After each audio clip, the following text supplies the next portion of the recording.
Assalamualaikum warahmatullahi wabarakatuh. Halo semua, apa kabar? Jika tak kenal maka tak sayang, maka perkenalkan saya Adelia Puspita dari program studi PGSD Universitas Trilogi.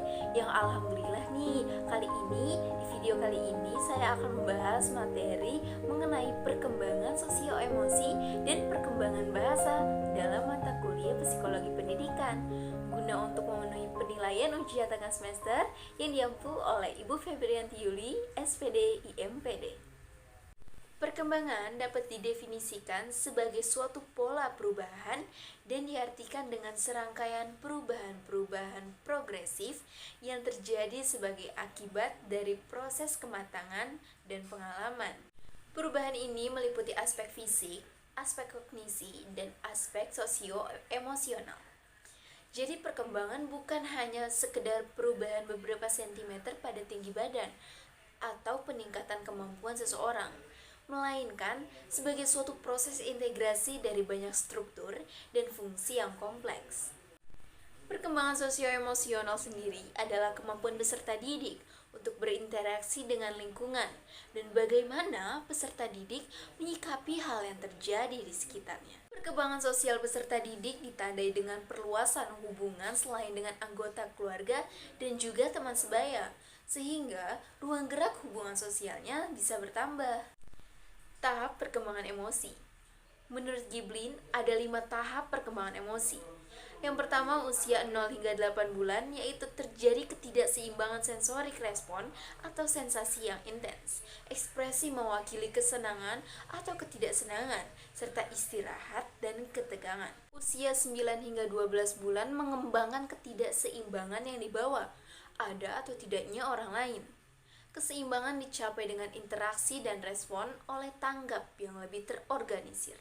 Usia 2-6 tahun, ketidakseimbangan disebabkan secara langsung dan tidak langsung dari rangsangan, dan kesetimbangan kembali lewat keterampilan representasional serta keterampilan emosional. Usia 7-12 tahun, ketidakseimbangan terjadi lewat persepsi langsung, perbandingan sosial dan respon emosional yang melibatkan pola perilaku karakteristik. Sesudah usia 13 tahun, ketidakseimbangan datang lewat perbandingan internal dan emosi mulai berkontribusi pada konsep menstabilkan diri. Implikasi perkembangan sosio-emosional pada pendidik. Emosi dalam psikologi yang positif bisa mempercepat proses belajar dan mendapatkan hasil pembelajaran yang lebih baik. Dan sebaliknya, emosi yang negatif bisa menghambat proses belajar, bahkan menghentikannya. Untuk itu, pembelajaran yang berhasil harus dimulai dengan menciptakan emosi positif di dalam diri pelajar atau peserta didik. Cara meningkatkan emosional yang positif pada siswa dapat dilakukan dengan berbagai cara. Salah satunya dengan menciptakan lingkungan belajar dan lingkungan sosial yang menyenangkan.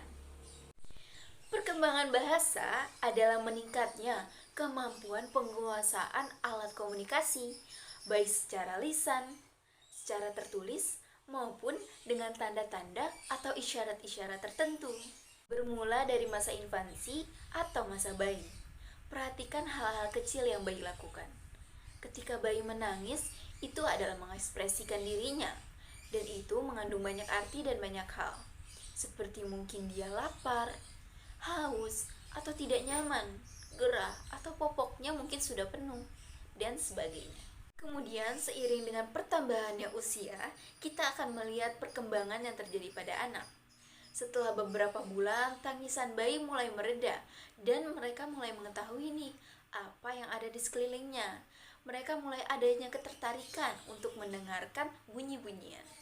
Tahap-tahap perkembangan bahasa pada anak. Yang pertama, pada usia bayi.